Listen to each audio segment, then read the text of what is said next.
I mean, I couldn't help thinking, here was I am, a year before, having Indira Gandhi's Prize for Peace, Nobel Peace Prize, and lo and behold, I have become a security threat.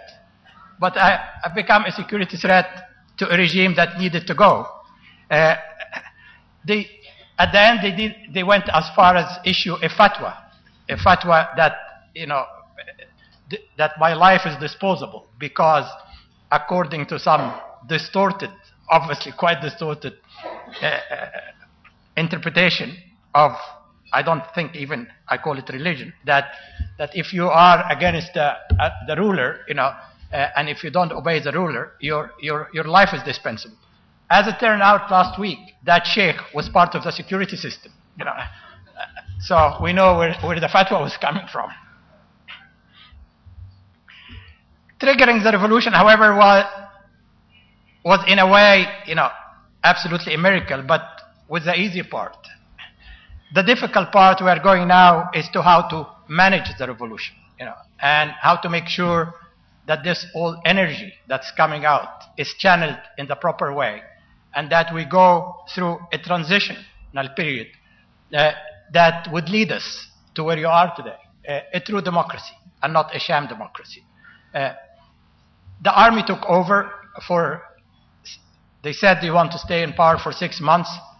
They wanted to do everything in 6 months, parliamentary election, presidential election, altogether, everything in 6 months. At a time when people do not yet, the people who made the revolution do not yet have the right to establish parties. You do not yet have the law that enable you to establish parties. And the election for the National Assembly will be according to the Mubarak constitution, which is a hodgepodge of a dictatorial constitution. A quota for women, 50% farmers and labor, some people are appointed. And the worst part of it is that constitution, that assembly, would be the one to elect a constituent assembly to put a new constitution in place. So a distorted assembly, which will end up probably being free and fair election, but not representative, because 80% of the Egyptian silent majority are not yet there to be able to compete. The field is not level. The only one who will benefit are the remnant of the old regime and the organized groups who just happen to be the Muslim Brotherhood. But that is not, to me, a level playing field. And you will get a distorted parliament in terms of representation that will end with a distorted constituent assembly, and that will end with a distorted constitution. Well, we haven't gone through this revolution to end up with that sort of system.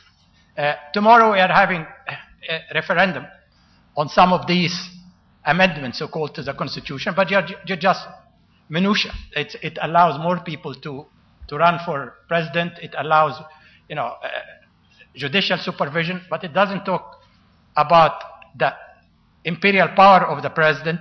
It doesn't talk about the distortion of the parliament. It doesn't talk about the need to have a totally independent constituent assembly that represent everybody, all right, left, and centers, in Egypt. So we are going to say no to the referendum tomorrow. Again, I should say, most of the people who triggered that revolution, the young people and everybody else, is going to say no. I take a flight at 11 o'clock tonight from here to go to cast my vote and make sure that this will not happen. And even if it were to happen, we will have to continue to make sure that we get a proper transitional period. There is no rush after 30, 40, 50 years of repression to, develop everything, get everything in 6 months. Every other country have done that in 2-3 years, and we don't need to reinvent the wheel. There's so many countries have done that and have done it properly. Our claim that we need to start with a constituent assembly, a new constitution, a clean slate, a new Egypt, a second republic, and not continuation of the same in different. As I put it in a television interview, either we are going to have a clean slate, or are we going to beautify the old regime? And these are two different things.